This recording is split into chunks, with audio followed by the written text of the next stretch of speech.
Somos el grupo 2 y hoy vamos a hablar sobre lo que es la hipnosis. Los integrantes son Emilia Yasmín Pellegrino, Camila Mayuri Naupa, Natalie Heidi Luz Quiños, Edith Sonia Flores y Renzo Manuel Fiestas. Hola, ¿qué tal? Mi nombre es Renzo Fiestas y en esta oportunidad les hablaré acerca de la definición de la hipnosis. En este caso, pues la hipnosis es un estado de conciencia alterado, caracterizado por una atención, digamos, concentrada, ¿no? Una mayor susceptibilidad y una sugestión, al igual que una disminución de la percepción de nuestro entorno. Tengamos en cuenta que durante este estado la persona puede, digamos, experimentar, ¿no? Cambios en la percepción, la memoria, la sensación del dolor y también el comportamiento, ¿no? Este fenómeno no implica pues una pérdida de conciencia ni de control como se suele creer, ¿no? Por ejemplo, en las películas, cuando nos hipnotizan o cosas así, se queda pues completamente a la merced, ¿no? del hipnotizador en este caso. Pero lo cierto es que no, la persona hipnotizada mantiene cierto grado de conciencia y también es capaz de aceptar o rechazar incluso sugestiones que se les puede proponer también. Digamos que la hipnosis ya se utiliza pues en contextos clínicos como una herramienta, sobre todo terapéutica, conocida como la hipnoterapia, para traer para tratar, ¿no? Diversos problemas como el dolor crónico, por ejemplo, la ansiedad, que es lo más común, las fobias, los hábitos no deseados y también el tabaquismo. Y bueno, esto ha sido parte de la definición. A continuación hablaré un poco acerca de la historia de la hipnosis.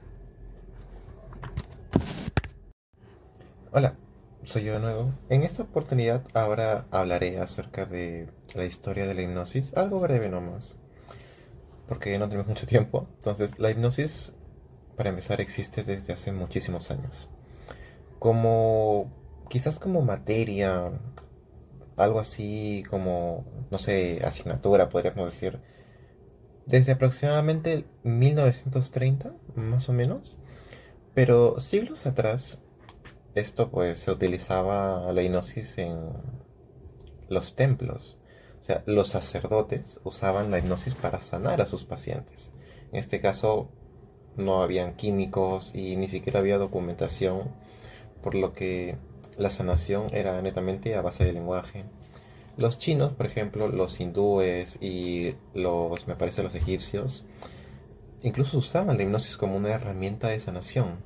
Por supuesto, quiero decir que todo lo que estoy mencionando no es la misma hipnosis que conocemos hoy en día, ¿no? Era una hipnosis bastante diferente a la actual. Entonces, entonces, ya con eso, pasamos a lo que vendría siendo una etapa importante de la hipnosis. En este caso, pues, hablo de la Primera Guerra Mundial. Aquí los alemanes, al quedarse pues sin anestésicos, tuvieron la particular idea, ¿no? Porque yo no entiendo cómo es que llegaron a esa conclusión, pero tuvieron la idea de llamar a alguien que conociera la hipnosis, ¿no? Llamaron a una persona y fue entonces que se dieron cuenta de que además de anestesiar a los soldados, a los pacientes, la hipnosis también podía servir para el control del dolor. O sea, por lo que ya para 1914, 1915, que fue todavía estamos hablando de la Primera Guerra Mundial, la hipnosis empezó a usarse con fines médicos, ya recién para ese entonces. Y claro, todo esto sin verlo pues desde la parte psicológica, ¿no? Porque simplemente se usó como un recurso en esa época y ya. O sea, no es que empezó a aparecer y ya no. Sin embargo, apareció un psicólogo que empezó a estudiar la hipnosis en los laboratorios. Y el nombre de esta persona es Clark Hall, Clark Hall, algo así. Y él se percató que por medio de la hipnosis se pueden lograr cambios que no necesariamente tienen que ver con el dolor, sino también con el estrés, creo que medianamente era el estrés. Y si bien es cierto, al igual que una que otra necesidad psicológica, ¿no? Este psicólogo decidió empezar a después estudiar y ver pues la parte psicológica y la parte fisiológica de las personas que recibían hipnosis. Por lo que sí, este señor fue aparentemente el primer psicólogo que empezó a escribir artículos sobre la hipnosis. Es cierto que para ese entonces ya teníamos a personas como Franz Mesmer, Mesmer creo que se pillaba, sí, y quizás uno que otro autor más, pero más como artículos científicos, como artículos académicos, tenemos a Clark. Pero ya para ese entonces, las personas no tenían, pues, digamos, mucho interés por la hipnosis. O sea, estaba, pero pues no es que sea lo wow, no llamativo. O sea, la gente no le daba mucha importancia a la hipnosis. Sin embargo, el interés por esto comenzó después de la Segunda Guerra Mundial. Esta vez, ahora fueron los británicos. Los británicos comenzaron a usar la hipnosis, pero esta vez para combatir la fatiga en sus soldados. A decir verdad, fueron bastante perspicaces, ¿no? Porque aún sin haber documentación, decidieron utilizarlo, o sea, se la jugaron por completo. Ahí fue donde se percataron que los soldados a los que se le aplicaban la hipnosis podían procesar mejor la fatiga, o sea, la fatiga, el trauma, el estrés, incluso la ansiedad. Y eso pues los permitía volver al campo de batalla. Entonces, ya después de estos eventos que estoy comentando, se comenzaron a realizar estudios al respecto. Y bueno, ya con esta introducción pues y una breve historia de la hipnosis, doy pase a mis siguientes compañeras, que les hablarán más acerca del detalle y algunos aspectos adicionales. Gracias. Bien, ahora voy a hablar sobre lo que es el fundamento teórico de la hipnosis. Se basa en distintas teorías psicológicas que intentan explicar cómo se produce el estado hipnótico y cómo las personas responden a las sugestiones. Está dividido entre dos tipos, el cual es teóricos de estado de trance y teóricos de no estado. En teórico de estado de trance defiende que la hipnosis es un estado alterado del consciente que hace posible la realización de unos fenómenos difíciles de realizar en estado normal de vigilia. El teóricos del no estado, la hipnosis desde un punto de vista cognitivo y conductual, es decir, la hipnosis puede ser explicada a través de varias motivaciones o psicológicas, como actitudes, experiencia, sugestionalidad, etc., al igual que cualquier otra conducta no hipnótica. Mecanismos psicológicos. Vamos a hablar sobre los mecanismos psicológicos. Esto influye en dos tipos, el cual es el nivel cognitivo y el nivel conductual. En nivel cognitivo tenemos lo que es atención interna y mayor apertura. Las personas enfocan su atención hacia adentro y vuelven más receptivas a las sugerencias porque disminuye el juicio crítico y abre a nuevas ideas. Ahora vamos a hablar de lo que es la visualización y sensaciones mentales. Al imaginar un lugar tranquilo y activar los sentidos en la mente, el cerebro responde como si realmente estuviera ahí, haciendo la experiencia que se sienta muy real. Actividad cerebral y conciencia interna. La hipnosis reduce la atención externa y aumenta la conexión que mejora la conciencia corporal y el control emocional. Ahora vamos con nivel conductual. En nivel conductual están los cambios de hábito, el cual la hipnosis puede ayudar a cambiar el comportamiento no deseado, ya sea por tabaquismo, por el consumo excesivo de alcohol o la ansiedad, a través de patrones y modificaciones de pensamiento. Ahora vamos con la motivación y cambio. La hipnosis puede ser muy útil para motivar a las personas a realizar positivos en sus vidas, como mejorar relaciones, aumentar autoestima o incluso tener metas. Ahora vamos con el manejo del dolor. La hipnosis puede ayudar a reducir el dolor físico, tanto agudo como crónico, a través de la modificación de recepción del dolor y la activación de sí mismos naturales de analgesia. Bien, ahora le vamos a hablar de los tipos de hipnosis. En este caso existe la hipnosis tradicional, que es por sugestión. Se basa en la inducción de un estado trance. Una vez se ha alcanzado ese punto de trance, la persona hipnotizada recibirá sugestiones verbalmente sobre sus conductas o pensamientos. De esta manera se pretende influir sobre todo en el comportamiento de la persona. También existe lo que es la hipnosis ericksoniana, que no solo se realiza a través de las sugestiones directas, sino de metáforas que favorecen el pensamiento creativo y reflexivo. Debido a esto se le atribuye una mayor eficacia que la hipnosis clásica que dijimos anteriormente, en personas con un nivel de sugestión sobre todo baja, ya que es más creativo.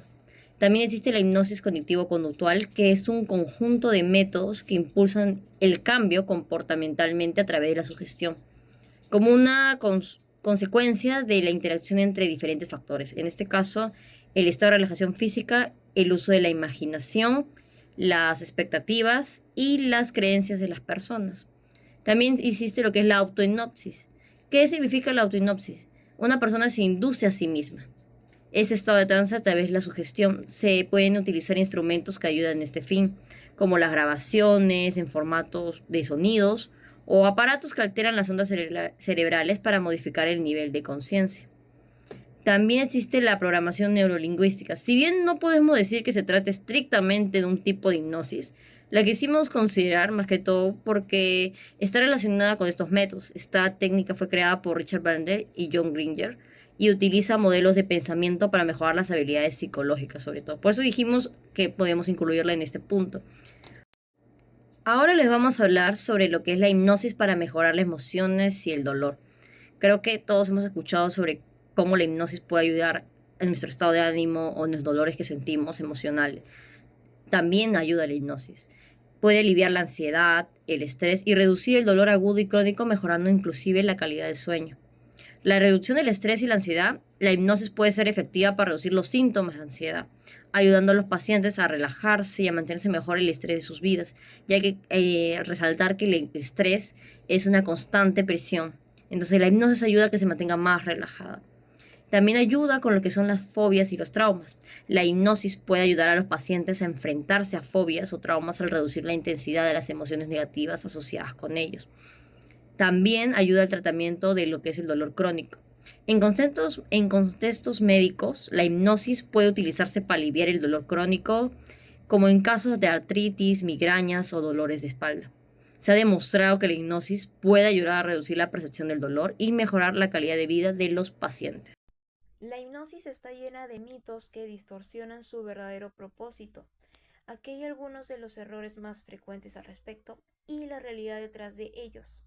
En base a estudios realizados por Antonio Capafons en 1998, David Puchol en 2002 y David Ojes, Roy Kimball y Stephanie Tayak en 2023. Uno de los mitos más comunes sobre la hipnosis es que solo lo usan los curanderos o charlatanes para engañar a las personas ingenuas, pero en realidad la hipnosis es una técnica reconocida y estudiada dentro de la psicología. Ha sido investigada por profesionales serios desde hace décadas y continúa siendo objeto de estudios científicos. Se basa en principios psicológicos reales y no en creencias sin fundamento. Esto quiere decir que su uso clínico tiene sustento y puede ser parte de tratamientos terapéuticos que sean efectivos. Otro mito bastante difundido es que la hipnosis solo sirve para hacer espectáculos o shows de entretenimiento. Y es cierto que en la televisión o en algunos programas se presenta como algo llamativo o exagerado, pero ese no es su propósito real. En el contexto clínico, la hipnosis se utiliza para tratar problemas como la ansiedad, las fobias, las adicciones, dolor crónico e incluso también trastornos del sueño. En estos casos su función no es impresionar, sino ayudar a las personas a enfrentar situaciones difíciles desde un espacio de concentración y autoconocimiento como una herramienta terapéutica. Un tercer mito es muy común es pensar que las personas hipnotizadas están dormidas o están inconscientes, como si perdieran totalmente el control de sí mismas. Lo cierto es que la persona está consciente durante todo el proceso. Puede escuchar, entender lo que ocurre y de hecho está en un estado de atención mucho más enfocado de lo que se estaría habitualmente. Es una conciencia distinta, pero no significa estar fuera de control ni quedar vulnerable a la voluntad de otra persona, sino que se mantiene la capacidad de decidir. Asimismo, también se cree que solo las personas crédulas o que son fáciles de manipular pueden ser hipnotizadas. Sin embargo, esto no tiene que ver con la inteligencia ni con la personalidad. Lo que realmente importa es la capacidad de relajarse, de poder concentrarse y de seguir indicaciones con disposición.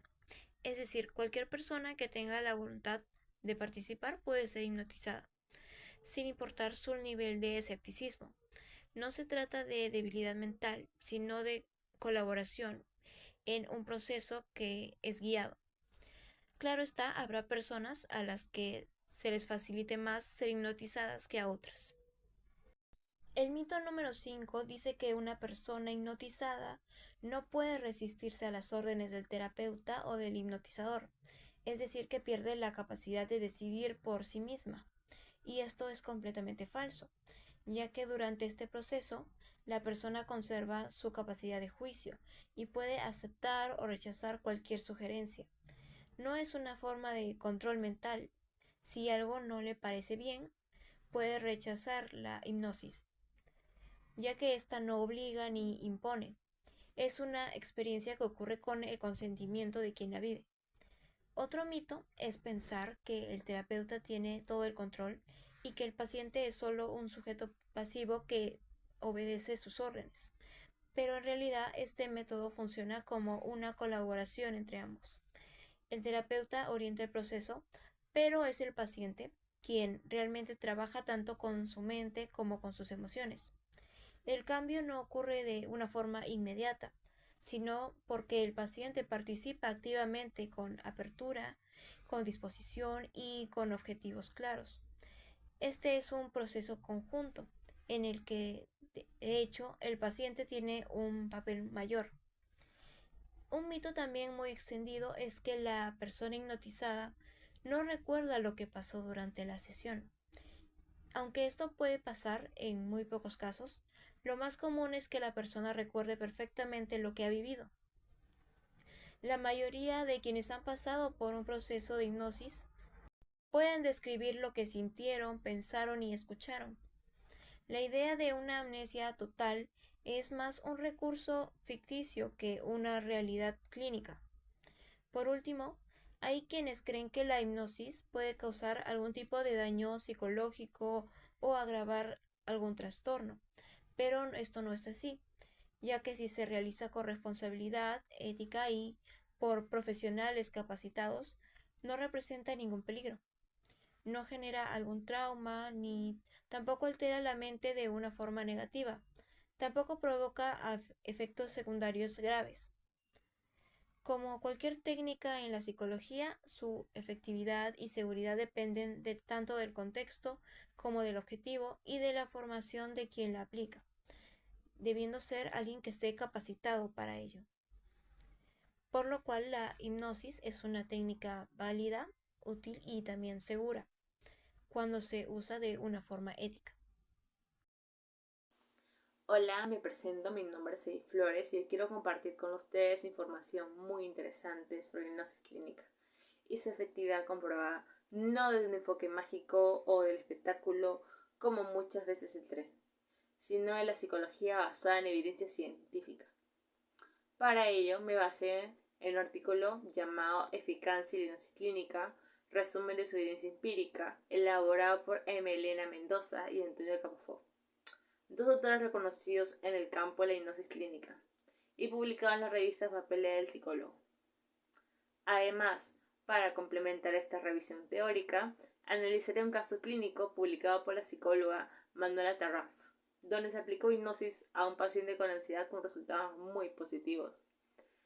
Mi objetivo es que al final de esta presentación puedan tener una idea clara de qué es la hipnosis clínica, en qué casos se aplica, qué tan efectiva y cómo se utiliza exitosamente en la práctica profesional. Ahora, enfocándonos en la revisión de la evidencia científica, el artículo de Mendoza y Kamphoff hace una revisión muy rigurosa de los estudios más importantes sobre hipnosis clínica, utilizando los criterios metodológicos propuestos por Chaplet y Holub. Estos criterios exigen que un tratamiento sea validado por ensayos clínicos controlados, replicables y con resultados estadísticamente significativos. Lo más resaltante es que la hipnosis, cuando se usa como tratamiento complementario, es decir, junto con otras terapias psicológicas o médicas, mejora la eficacia del tratamiento, reduce el tiempo de intervención y los recursos del profesional. Esta revisión considera tanto estudios clásicos como metaanálisis recientes, lo que le da bastante peso a sus conclusiones. Además, es importante destacar que no solo se plantea a la hipnosis como una herramienta mágica ni universal, sino como una técnica útil dentro de una intervención más amplia, siempre que sea aplicada por profesionales entrenados en el campo. Ahora, vamos a enfocarnos en las áreas clínicas con evidencia sólida. Una de las áreas donde se ha encontrado mayor respaldo científico en el manejo del dolor, según una metaanálisis de Montgomery y colaboradores del año 2000, la hipnosis puede ser eficaz hasta el 75% de los pacientes, lo cual es un dato muy fuerte. Esta eficacia se ha demostrado tanto en dolor agudo como en dolor crónico, incluyendo fibromialgia, migrañas y dolor muscular generalizado. Además, no solo reduce el dolor físico, sino que también disminuye la ansiedad asociada y mejora la tolerancia emocional. Por eso, muchos hospitales ya incluyen como apoyo por tratamientos con pacientes con dolor complejo o persistente. Ahora, basándonos en otros trastornos con evidencia positiva en el campo de la salud mental como tal, la hipnosis también ha dado resultados positivos. Por ejemplo, en los casos de ansiedad generalizada, fobias social o miedo escénico, los estudios demuestran que combinar la terapia cognitivo-conductual como hipnosis acelera la mejora del paciente. Lo mismo ocurre en casos como depresión.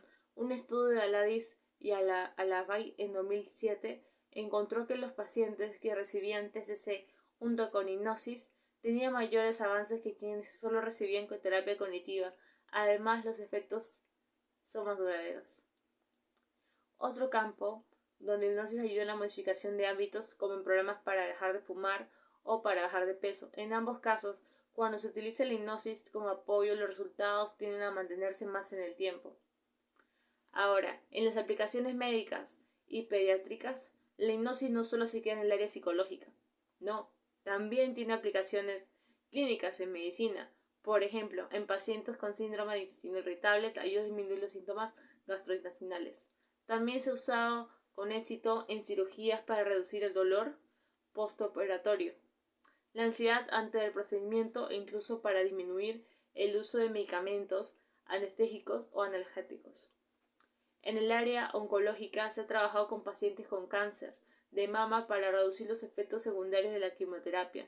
En pediatría, la hipnosis ha demostrado ser útil para disminuir el dolor en procedimientos médicos, mejorar la neurosis nocturna y apoyar en el manejo del asma. Ahora vamos a basarnos en un ejemplo concreto. En el caso de Renato, un médico de 28 años que sufría ansiedad intensa ante sus turnos de guardia. Esto le causaba inseguridad, insomnio, malestar físico y dudas sobre su vocación. A través de 5 sesiones de hipnosis clínica logró reducir significativamente sus síntomas. Las técnicas usadas incluyeron relajación profunda, rescate emocional, fortalecimiento del ego, progresión de edad y conexión con su inconsciente. Desde la primera sesión, Renato mostró mejoras. Al final del proceso se sentía más seguro, con mayor claridad sobre su carrera y con una nueva perspectiva emocional. Este caso demuestra cómo la hipnosis puede romper creencias limitantes y promover una evolución personal auténtica, mejorando significativamente la calidad de vida. En conclusión, todo lo que hemos visto hasta ahora nos lleva a entender que la hipnosis clínica no es un truco ni una moda, sino una técnica bien estudiada que puede ser usada con excelentes resultados en distintos campos de la psicología y la medicina. Funciona especialmente bien como tratamiento complementario y ofrece muchas ventajas. Es segura, económica, rápida y profundamente transformadora cuando es bien aplicada por el especialista. Aún hay muchos campos para explorar, pero los estudios ya existen, y los casos clínicos como el rato muestran que vale la pena seguir investigando e integrando la hipnosis en la práctica profesional. Espero que esta presentación haya sido de su agrado. Gracias por su atención.